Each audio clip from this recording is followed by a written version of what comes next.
This section is titled Higher Order Polynomial Functions and Their Graphs. So first let's talk about what a polynomial is. We have this polynomial f of x is equal to a sub n x to the n plus a sub n minus 1 x to the n minus 1 plus dot dot dot a sub 2, and a lot of students look at this going all the way down to plus a naught, and it looks very scary to them. This is just a polynomial, meaning we have coefficients in front of the x's, like 3 or negative 2 or a half. And we have x's with whole number exponents, and that's just what a polynomial is. So for example, f of x is equal to 2/3 x cubed plus 11x minus 17. This is a polynomial.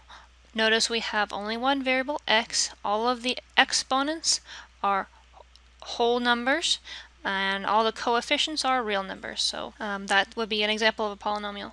The degree of a polynomial is just going to be the highest exponent that you see.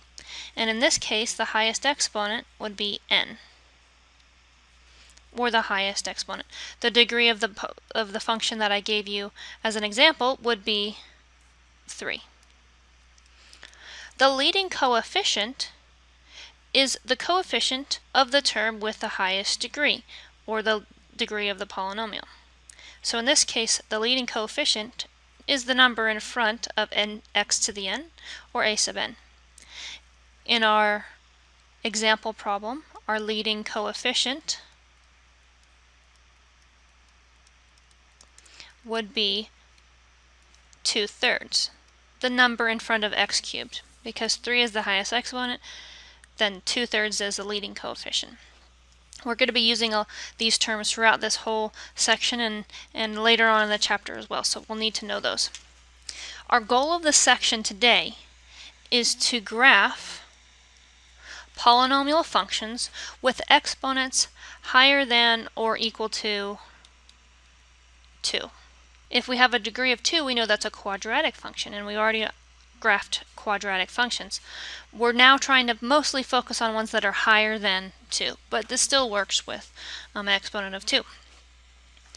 I want you to know that polynomials always make smooth graphs. No stops or starts, no sharp points. At the ends of the polynomial graphs, f of x is going to either increase to infinity or it's going to decrease to negative infinity. So it'll either go up forever or down forever on the extremities of the graph. But in the middle of the graph, you may have several peaks or valleys. Or you might call them bumps. So for example, I could have a polynomial that on the extremities, let's say, goes down forever, and it does some possibly weird things: bumps, valleys, peaks, high points, and low points or valleys. And we could call these bumps. It could, let's say, start up forever and do a couple of bumps and then also go up forever. These are just two possible examples of polynomial functions, how they might look. My peaks are the high points. The valleys would be these low points. And if you put those peaks and valleys together, we can call them bumps. And I want you to know that the number of bumps will always be less than or equal to n minus 1, or the degree less 1. We'll be using this information a little bit later on. So in order to graph general polynomial functions, we need to know the function's end behavior. We said in the extremities it either increases to infinity or decreases to negative infinity. It's got to do that on the right hand side of the graph, or it's also going to do that on the left side of the graph, as x gets very, very large or as x gets very, very small. So we need to know what happens at the ends of the graph, and that's called end behavior. Secondly, we need to determine the X-intercepts, and there can possibly be more than one, and we also call these zeros. We also would like to find the multiplicity of the zeros, if there is any. Next, we'd like to determine the y-intercept. There is only ever one y-intercept, so I'm not going to put the parentheses with the s on it because there will only ever be one y-intercept, although there could be several or none x-intercepts. So first we need to know the function's end behavior. So we're going to take a little bit of time to study what end behavior is and how to find end behavior. End behavior is what the function does as x gets very large and as x gets very small.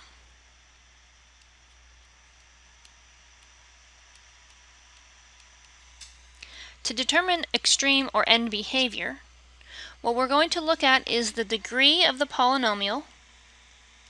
We've already talked about using the letter n for degree.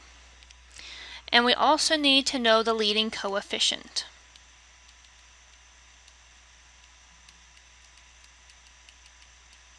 And we've also talked about using a sub n for the leading coefficient. So if I take the degree and the leading coefficient, and I identify whether the degree is either even or odd, and whether the leading coefficient is either positive or negative, I can tell what happens at the extremities of the graph. If my degree is odd, yet I have a positive leading coefficient, my end behavior will be going down forever to the left and up forever to the right. What happens in the middle of the graph? Well, I don't really know at this point. All I know is that I have an odd degree and a positive leading coefficient. My end behavior will go up forever to the right and down forever to the left. An example of that would be f of x equals x cubed. What's my degree here? My degree is 3, and 3 is odd.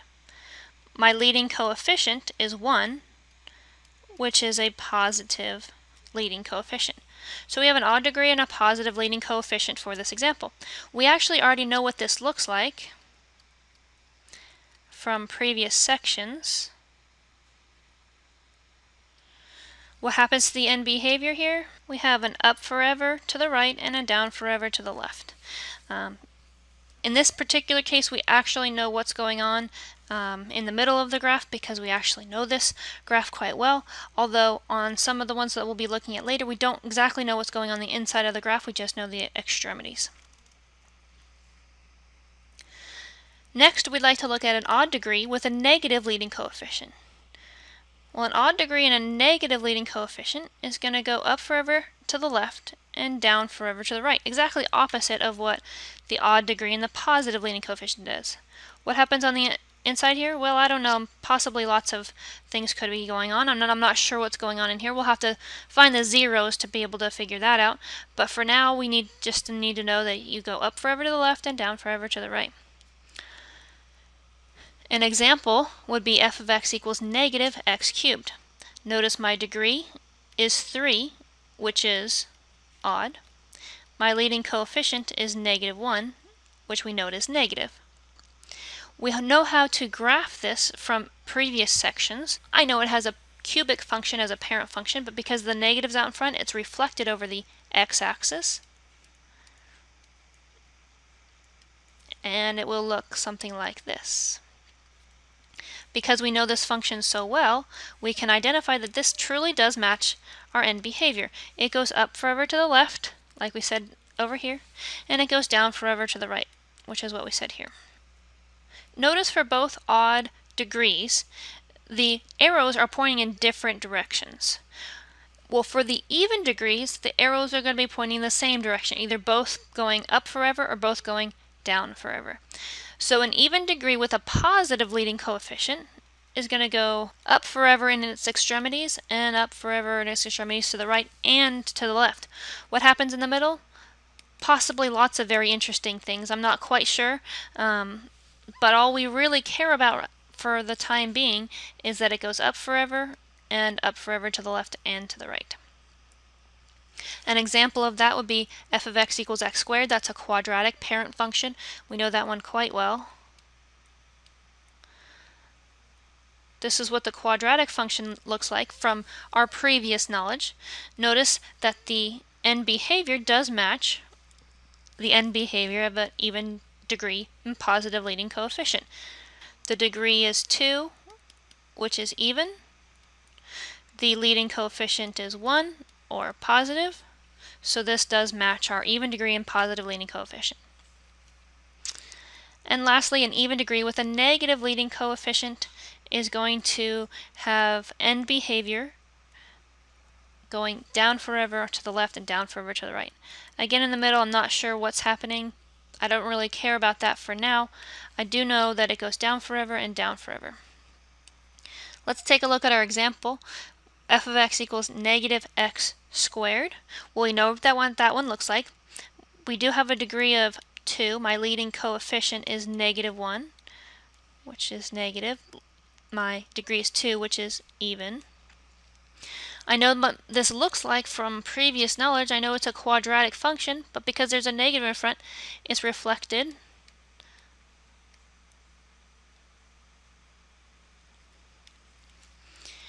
And my end behavior does match the end behavior of an even degree and a negative leading coefficient. You will have to know this chart, at least this top part right here. You'll need to know it by heart so that when you get to the problems on the test or on the homework, that you'll be able to quickly know the end behavior. So this is something that you're going to have to memorize. One way I like to remember the degrees is I kind of think of it as a dance. And if I was standing in front of you today in class, I would be using a polynomial dance to remind you what to do here. If it's an odd degree, I want your arms to go one up, one down. That looks kind of odd. If I was standing up in front of the class with one arm up and one arm down, kind of like a dance pose here, that would look a little odd that your teacher's standing up in front of the room doing this odd position here. So this is odd yet positive. And then if it was odd but negative, my arms would just be going in the other direction. Notice that this is kind of like an uphill slope. So a positive leading coefficient is kind of going uphill. So kind of like a positive slope, but the arrows are going in different directions.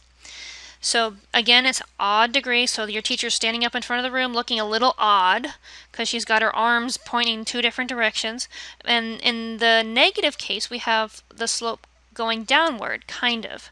I know it's not truly a slope, but it's kind of like we're going downhill eventually. I know there's some weird bumps and valleys on the inside, but on the extremities, I'm going up forever to the left and down forever to the right. That's like a downward motion. So that's a negative leading coefficient. So that's how I remember that one.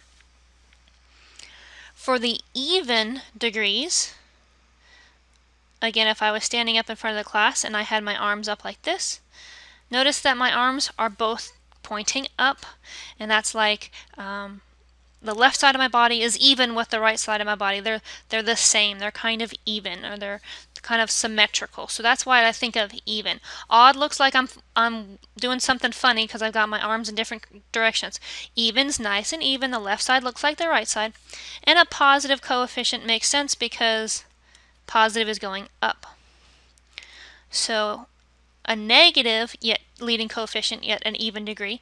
Even degree tells me that my arms need to go in the same direction. Negative tells me that they're pointing both downward. Okay, so positive slope, negative slope, positive goes both up or negative goes both down. That's just one way that helps me remember which one's which. And you can find your own ways to remember it, or you can use mine if you want to. So let's practice a little bit of end behavior. I'm giving you a few examples here, and I just want you to find the degree, the leading coefficient, and then tell me what the end behavior is. I'm not asking you yet to figure out what's going on the inside of the graph or the middles of the graph. I just want you to know what's going on at the end or extremities of the graph. So the degree of the first function, f of x equals 2x plus 5, the degree is 1, and my leading coefficient is 2. Now, a degree of 1 tells me that's an odd degree. The leading coefficient of 2 tells me it's a positive. So I need to remember from the chart, what does an odd degree look like? Well, odd, that's in two different directions, either up and down or down and up. But positive means I'm kind of looking like a positive slope here. So that means I'm going to go down to the left, yet up to the right. Or you can just memorize the chart and go back and look at the chart. Up odd and positive, if you want to flip up here, odd and positive is down, up. Down to the left, up to the right. On the next problem, f of x equals negative 1/4 x to the fourth plus x squared minus x, we have a degree, or the highest exponent, of 4. Notice that that 4 is even. My leading coefficient is the number in front, negative 1/4, which is negative. So I need an even degree. Even means they're either both going to be pointing up or both going to be pointing down. But because it's a negative leading coefficient, I'm down to the left and down to the right. Again, I don't know what's going on here in the middle. You don't have to write anything in the middle. Just put little arrows on the chart and that's going to be good enough.